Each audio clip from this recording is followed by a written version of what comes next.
संघटनेचा, शासकीय परिचारिका संघटनेचा हमारी युनियन आमच्या मागण्या मान्य करा, आमच्या मागण्या मान्य करा। हम सब महाराष्ट्र गव्हर्नमेंट नर्सेस फेडरेशनचा, शासकीय परिचारिका संघटनेचा हम सब हमारी युनियन आमच्या मागण्या मान्य करा,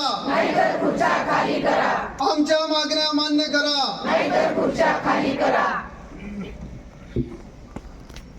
नहीं देंगे तो लड़के लेंगे अपने हक, भूलो मत।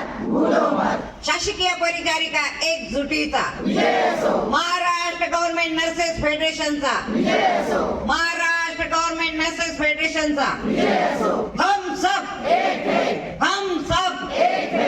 फेडरेशनचा, शासकीय परिचारिका एकजुटीचा, महाराष्ट्र गव्हर्नमेंट नर्सेस फेडरेशनचा। अरे कोण म्हणतं देत नाही, कोण म्हणतं देत नाही।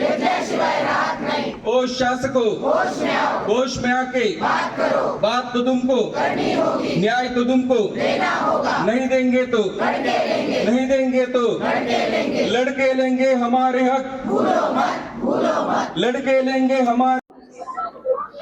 मी इंदुमती थोरात, महाराष्ट्र गव्हर्नमेंट फेडरेशनचे राज्याध्यक्ष। आजचा हा एक दिवसाचा लाक्षणिक संप आम्ही आमच्या प्रलंबित मागण्यांसाठी केलेला आहे। 18 वर्षापासून आम्ही मागण्यांचा पाठपुरावा करतो, पण शासन आणि प्रशासन आमच्याकडे दुर्लक्ष करत असल्यामुळं हा आम्ही शासनाला इशारा दिलेला आहे। आणि यानंतर जर शासन आणि प्रशासनाने आमच्या मागण्यांकडे लक्ष दिलं नाही तर आम्ही बेमुदत संपावर जाणार आहोत।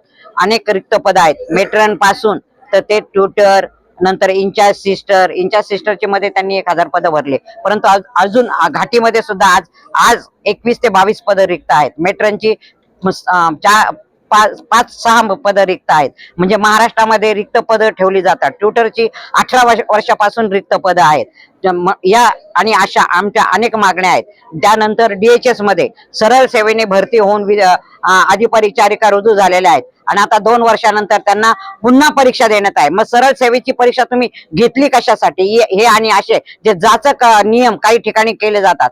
DMR मध्ये रुजू झालेल्या लोकांना परीक्षा नाही आणि सरळ सेवा सेम म्हणजे सारखीच आहे। आरोग्य विभागातली सरळ सेवा आणि वैद्यकीय शिक्षण विभागातली सरळ सेवा, वैद्यकीय विभागामध्ये परीक्षा घेतली जाणार नाही आणि तिकडे आणि पण आम्ही जर परीक्षा देऊनच जर सेवेमध्ये रुजू होतो तर ही परीक्षा, या जाचक परीक्षा कशासाठी घेतली जाते? या परीक्षेला पण आमचा विरोध आहे। या आणि अशा आमच्या आर्थिक मागण्या पण आहेत, त्यासाठी आज आम्ही हा टोकन स्ट्राईक केलेला आहे।